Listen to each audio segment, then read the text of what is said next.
En marzo del 2020, la expansión del coronavirus, recordemos, fue declarada como pandemia por la Organización Mundial de la Salud. Aquí en México, el gobierno federal declaró el 30 de marzo la emergencia sanitaria y suspendió actividades no esenciales.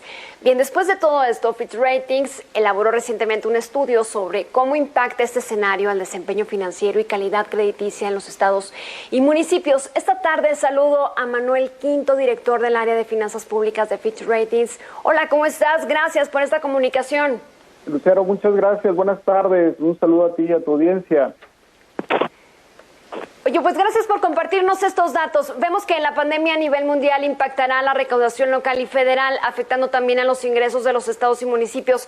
¿Cuáles consideras que son los mayores retos y también viendo fortalezas? Bueno, en primera instancia me gustaría decirte que lo que estamos esperando ante un impacto derivado del coronavirus en la economía es una contracción del 4% en el Producto Interno Bruto, de acuerdo a los pronósticos de la agencia, y en consecuencia esperamos que este tenga un efecto tanto en la recaudación local como federal. En términos generales, nosotros consideramos que el impacto va a ser un impacto moderado en lo que viene siendo el desempeño financiero de las entidades y pues estaremos incorporando básicamente las nuevas proyecciones que tengan un efecto en las principales variables de las entidades. Bien, en cuanto a la recaudación federal, están anticipando que este año se reactive el Fondo de Estabilización de Ingresos para las entidades federativas que bueno, vemos podría amortiguar reducciones en participaciones federales. ¿El apoyo consideras que podría ser suficiente para poder compensar la caída de los ingresos de estos estados? Mira, en relación a tu pregunta, efectivamente, así como los ingresos locales tendrán un efecto, también se espera que así suceda en la recaudación federal participable. Hay que recordar que este es la principal variable bajo la cual se distribuyen 4 de los fondos más importantes de las participaciones federales o del ramo 28.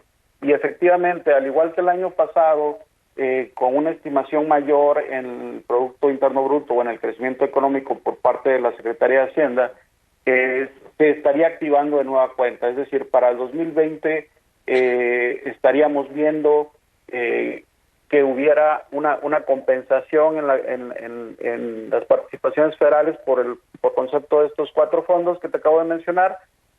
A diciembre del año pasado, el saldo que contaba el Fondo de Estabilización era de 70,000 millones y recientemente en los precriterios para el 2021 la Secretaría de Hacienda anuncia que pudiera haber un diferencial entre lo que viene siendo el ramo 28 por concepto de participaciones de cerca de 76,000 millones. Es decir, de alguna manera el FEYEF viene a amortiguar parcialmente la disminución en participación de las entidades federativas. ¿Sí?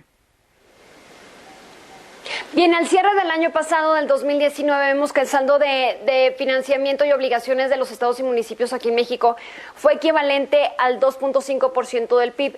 ¿Cómo consideran que ha sido el nivel de endeudamiento de los estados y también qué requerimientos de deuda solicitarían para este año ante la pandemia? Sí, tal como lo indicas, el nivel de endeudamiento del sector subnacional cerró en 2009 con poco más de 600,000 millones, es decir, equivalente al 2.5% del PIB. En relación a esto, lo que vemos es un endeudamiento contenido y bajo.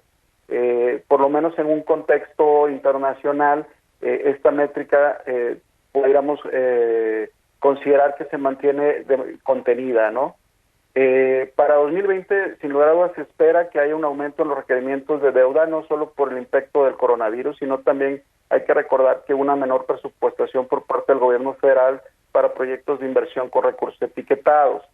Sin embargo, también es cierto que no esperamos que los niveles de deuda se disparen de manera significativa. Hay que recordar que hoy por hoy los estados y municipios cuentan con normas prudenciales al endeudamiento que están establecidas a través de la Ley de Disciplina Financiera, donde claramente se establecen techos de financiamiento neto a través del sistema de alertas.